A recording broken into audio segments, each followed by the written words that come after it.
నేను నీ మృత్యువుని. సమయం అర్ధరాత్రి 2 గంటలు. మొత్తం చీకటి. ఆ చీకట్లో పెద్ద పెద్ద కళ్ళు వేసుకుని చెట్టుపై కూర్చున్న గుడ్లగూబ నది దాటుతున్న వ్యక్తి వైపు చూస్తోంది. రమణ ఆంధ్ర మరియు తెలంగాణ ప్రాంత సరిహద్దుల్లో ఉన్న కృష్ణా నదిని దాటుతున్నాడు. ఆ ప్రదేశం చాలా నిశ్శబ్దంగా ఉండడం వలన నీళ్లు ప్రవహిస్తున్న శబ్దం చాలా క్లియర్గా వినిపిస్తోంది. రమణ నదిని దాటుతున్నప్పుడు తన శ్వాస అతనికే బాగా తెలుస్తోంది.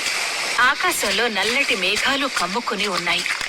వాటిని చూస్తుంటే ఏ క్షణంలోనైనా భారీగా వర్షం కురిసే అవకాశం ఉందనిపిస్తుంది. నది చాలా ఉధృతంగా ప్రవహిస్తోంది.